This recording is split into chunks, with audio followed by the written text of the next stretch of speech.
When the sun sinks low over the wild west and the shadows stretch across empty plains, the dust remembers more than the people do. It remembers kindness.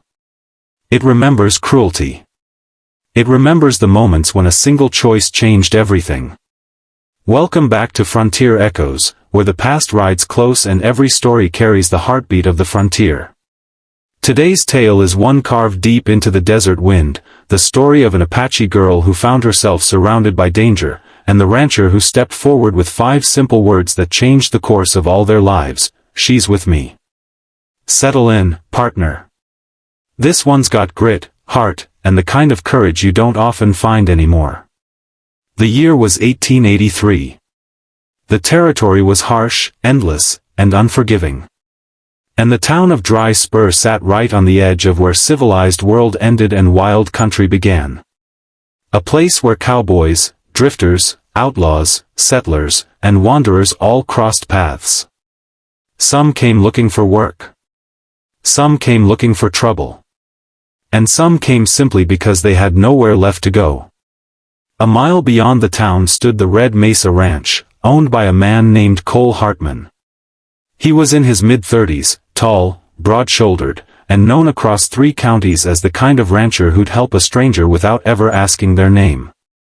Folks respected him not because of the land he owned, but because of the man he was. Quiet. Steady. Fair. Cole lived alone most of the time, unless you counted horses, cattle, and the 2 loyal dogs that followed him everywhere. The ranch had once been full, back when his father was alive and his mother sang at dawn. But loss had a way of hollowing out a home. Cole stayed because the land was all he had left, and because walking away from responsibility wasn't in his blood. Life moved slow, predictable, until the morning he found someone collapsed near his grazing fence. She couldn't have been more than 19. Apache. Her clothes torn. Her skin bruised. And her breath shallow. Cole knelt beside her, brushing dust from her forehead. "Easy now," he said softly.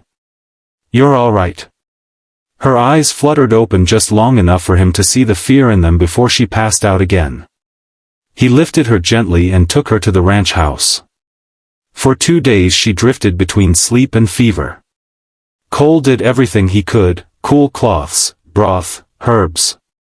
He wasn't an expert healer, but he had learned enough from neighboring tribes over the years to know how to help. When she finally woke, it was before sunrise.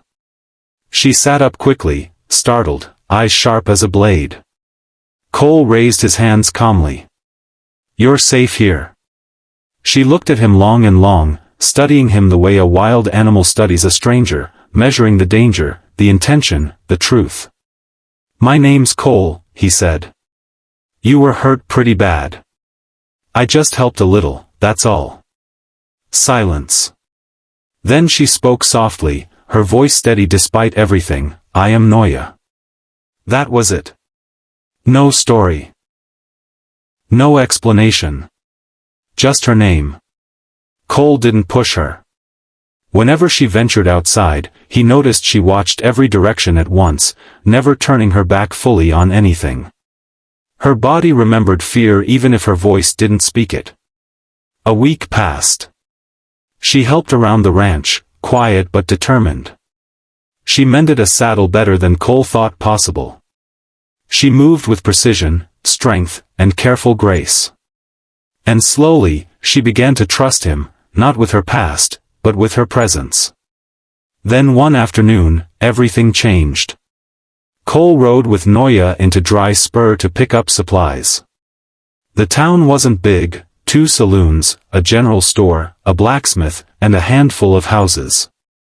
But towns like this were always unpredictable. You could find good men and monsters drinking at the same bar. Cole stepped inside the general store while Noya stayed near the horses, watching the street with her quiet, alert eyes. Down the road, 3 men stumbled from the saloon. Drunk. Loud. Trouble walking on 2 legs. They were cowhands from a nearby outfit, the kind who drank more than they worked and hurt more than they healed. The kind who looked for targets, weak ones, lonely ones, ones who didn't belong. Their eyes landed on Noya. "Well now, look what we got here," one of them laughed. Little Apache girl all by herself. Cole wasn't there to hear it. Noya heard every word. She straightened but said nothing. She'd faced worse in her life. But the three men didn't stop. They walked toward her, slow and mean. "We're just being friendly," the second man grinned, stepping too close. "You ain't scared of a little company, are ya?" Noya's hand moved subtly toward the small knife hidden in her boot. She wasn't looking for a fight, but she wasn't helpless. The third man circled behind her. "You lost, sweetheart? Maybe we can help you, find your way." Noya stepped back, sensing danger closing around her. "Leave," she said firmly. The men only laughed. One reached for her arm. Before he could touch her, a voice cut through the air like a whip. "That's enough." All three turned. Cole stood at the edge of the street, eyes cold, jaw locked, his shadow long and unmoving. The leader scoffed. "Easy, rancher. We're just talking." Cole walked forward, slow and deliberate. His boots thudded against the dirt like warning drums. "No. You weren't." The second man smirked. "What's she to you anyway?" Cole didn't yell. Didn't threaten. He simply stepped beside Noya, placed a steady hand at her shoulder, and said the 5 words that shifted the entire world around them. "She's with me." Silence fell. A few townspeople peeked through windows. Someone whispered, "Oh Lord, they picked the wrong girl today." The leader stepped forward, puffing his chest. "You claimin' her?" Cole's eyes sharpened. "I'm protecting her." The man sneered. "Same thing." Cole's voice lowered. "Not the way you mean." There was something dangerous behind his calm tone. Something the men should have recognized. But drunken arrogance makes fools brave. The leader grabbed Noya's arm. She flinched, pulling back. Cole moved. Not fast. Not loud. But with absolute precision. He gripped the man's wrist, twisted it hard enough to make bones crack, and shoved him backward so violently he hit the dirt gasping. The other two drew their guns. Noya stepped in front of Cole without thinking. Cole pushed her gently behind him. "Behind me, Noya." For the first time, she listened without question. The two men stared at Cole, hands trembling around their guns. "You really want to do this?" Cole asked, voice steady. The second man spat. "She ain't belong here. None of your concern, rancher." Cole's expression didn't change. "She does belong here. And she is my concern." The third man snarled. "Why?" "She's Apache." Cole took a slow breath. "Respectfully. I don't give a damn what she is." His hand hovered near his holster. Not threatening. Not provoking. Just ready. The men watched him, fear rising like heat off the desert ground. The sheriff stepped out of his office. "What's going on here?" Cole didn't look back. These men just tried to corner someone who didn't ask for company. The sheriff sighed heavily. "Boys, you know the rules. Leave her alone. Leave Cole alone. And leave this town before I haul you in." The leader struggled to his feet, clutching his broken wrist. "This ain't over, Hartman." Cole glared. "It is for you." The men backed away, bitter but beaten. They mounted their horses with shaky movements and galloped out of town. Cole turned to Noya. "Are you hurt?" She shook her head. "You shouldn't have stepped in front of me," he said softly. Her voice was quiet. "I wanted to protect you." Cole almost smiled. "I appreciate that. But next time, let me handle the trouble." She looked down. I did not want you to die because of me. Cole's voice warmed. Protecting you wasn't a burden, Noya. It was a choice. That evening, back at the ranch, Noya sat on the fence watching the sky burn orange and gold. Cole leaned against the post near her. You didn't tell me what happened before I found you, he said gently. You don't need to. But if someone's still after you, I should know.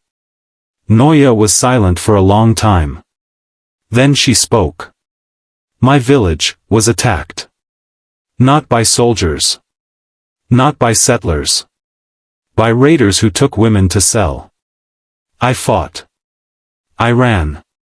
They chased me across the canyon. I think some still search for me. Cole nodded slowly. Then you're staying here. For as long as you need. She looked at him, eyes softening. Why help me? We are not the same people. Cole looked out at the land he'd inherited. The land that had once belonged to tribes like hers. We're more the same than anyone wants to admit. From that day on, Noya stayed at Red Mesa Ranch. She worked beside Cole, rode horses with surprising skill, and slowly allowed peace to return to her life. Cole gave her space, patience, respect, something she had rarely been offered. But trouble wasn't finished with them. 2 weeks later, a group of 5 raiders appeared near the canyon, searching for tracks. They were armed, ruthless, and determined. The moment Cole saw them from the ridge line, he knew exactly who they were looking for. He rode hard back to the ranch. Noya met him at the gate. What is wrong? They found your trail, Cole said. They'll be here by sundown. Noya didn't panic. She stood tall. We can run. Cole shook his head. They'll follow. And running forever isn't living. Noya swallowed. Then we fight. Cole studied her. You sure? She nodded once. I am not afraid anymore. Sundown came, painted in streaks of flame. The raiders approached the ranch, confident and cruel. Their leader shouted, We want the girl. Give her over and we'll let you live. Cole stepped forward, Noya standing beside him. She stays, Cole said. The raiders laughed. You think you can stop us, rancher? Cole didn't answer. Noya did. Yes. The raiders lunged. The fight was fierce, loud, and desperate. Cole fired precisely, dropping 2 men before they even got close. Noya fought like a storm, her knife slicing with controlled fury. The ranch dogs attacked the raiders' legs, disrupting their advance. The last man charged Noya with a raised club. Cole sprinted. But Noya was faster. She ducked, twisted, and slammed the knife's hilt into his throat. The man collapsed, choking. The battle ended in silence. Dust floated in the air like ghosts drifting upward. Cole breathed hard, scanning the field. Raided. Defeated. Done. Noya stood still, chest rising and falling, her knife dripping dust and sweat. Cole walked to her, placing a gentle hand on her shoulder. It's over. She looked up at him, eyes trembling with something between relief and shock. I am alive, she whispered. Because of you.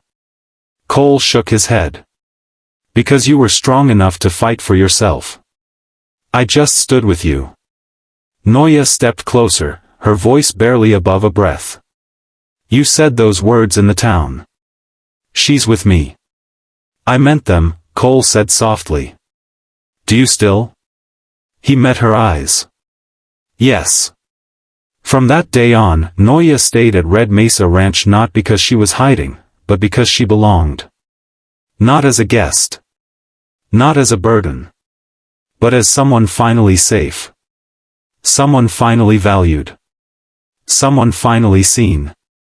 And as the months passed, the West saw something rare, an Apache girl and a rancher building a life side by side, healing a past of violence with a future made of trust. This has been Frontier Echoes. If stories of courage, honor, and the untamed heart of the West ride deep in your spirit, stay close. More tales wait just beyond the horizon. Until next time, may your trail be steady and your spirit unbroken.